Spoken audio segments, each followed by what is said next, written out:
So these three cars, the Stag, the BMW and the Focus, seem to be conspiring against me getting started on the TR7 again. So the one I'm working on currently, BMW, whilst I was away there was a little bang and the whole of this sill got dented in and the door crumpled in, so I've pulled it out mostly. I haven't been filming this, but I pulled it out and filled it in, and it's not going to look too bad. It's not going to be perfect, but it's not too bad. So that's the first one. Then I went off for a drive in the Stag, and you may have seen the tour of Mid Wales, and we had a lovely day, but I've got some vibration in the steering, so I'm now going to work on that and get that sorted first. Well, after I've done the BMW or while, because that's the one I want to be driving in the summer.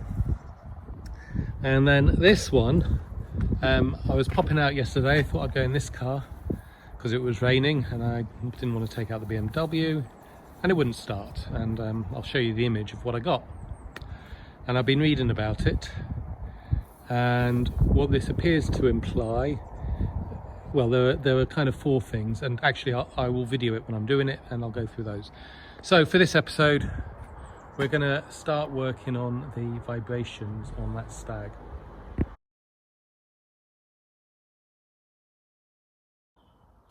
I think we have probably 5 things that can be causing the vibration. Correct me if I'm wrong and we'll go from there, but I think tyre pressures, most unlikely, but possibility. So we're going to do the tyre pressures first, make sure they're all good.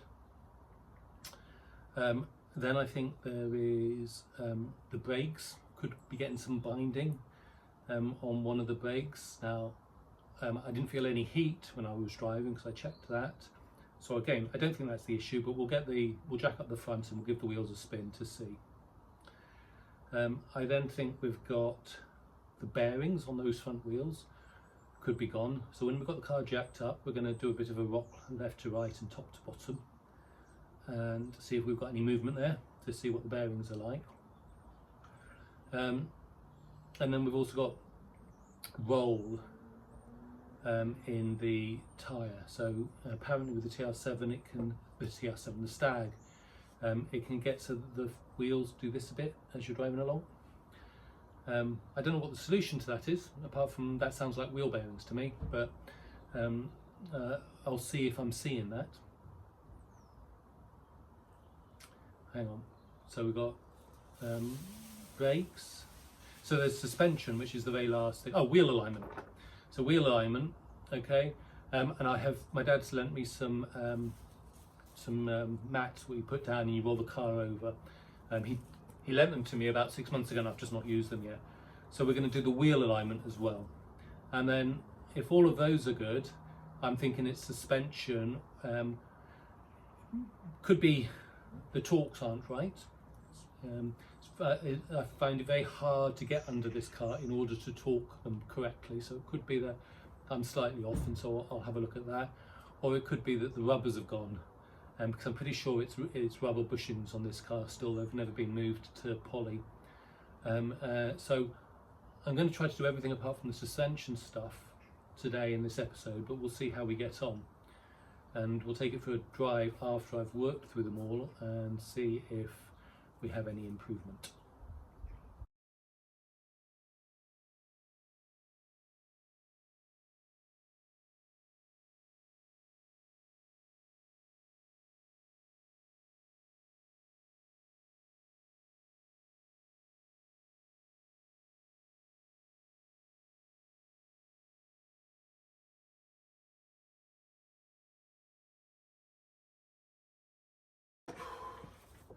Okay, so the intention was to do the tyre pressures first, which I haven't done.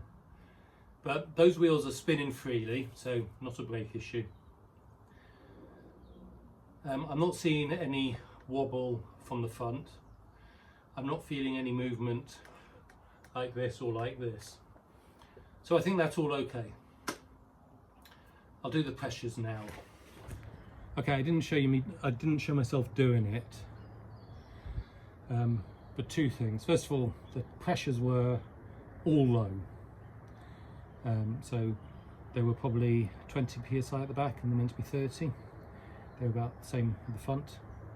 20 psi, about 2 bar, whatever it is anyway. Now officially, according to Stag manual, we should have 26 at the front, 30 at the back. It looks very flat on 26 at the front, and I was having a quick read on the Stag owners forum, and they say 30 on both looks better, doesn't affect the handling at all, doesn't affect wear.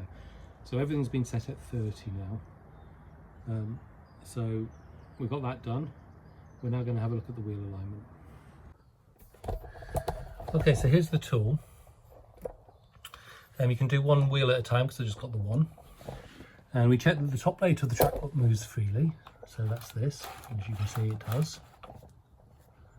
Okay, ensure that the tyres are inflated to correct pressure. They are now. Use only a grit-free level floor. So I've brought it into the garage. And always set the pointer to 0. Pointer is set to 0. So that then goes underneath the wheel. Right, let's give this another go. Got it lined up on 0. This makes far more sense.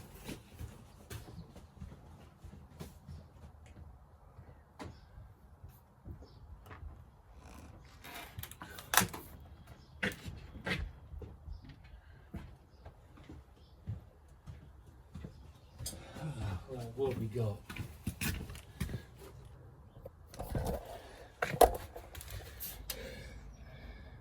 Still 0. Okay, well, let's try the other wheel.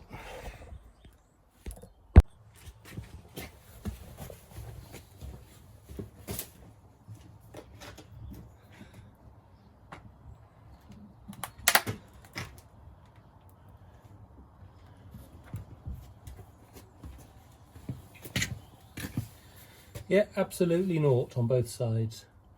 Right, let's go look at the magazine, the manual, and see what it says it should be.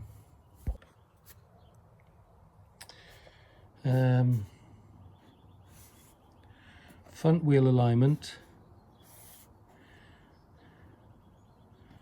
0 to a 16th. I think that's what I've just tested. I don't think I can test the camber and the caster. Let's have another read. Yeah, so I've been measuring the toe in, toe out there, and so it's definitely within the limits for toe in and toe out. So that's okay. Good. But I can't measure the camber or the caster, at least with this.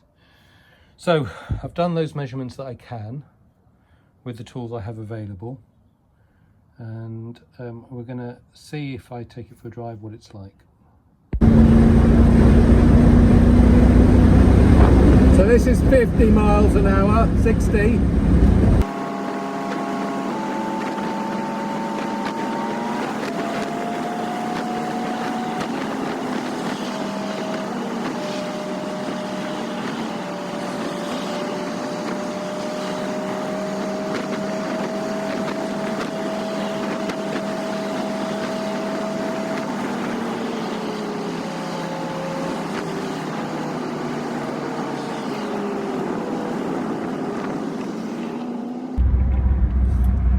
Okay, I don't know how well that came across, but when I was showing one finger, that was 60 miles an hour. When I was showing 2, that was 70.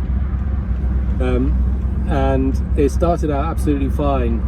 We got up to 70, there was no vibration. Towards the end of that stretch though, down at 60, there was. So I'm just going to go back the way I've come, and we'll try it again and see what happens. Then we'll check the tyre pressures. Maybe I've got a slow leak and that's causing it.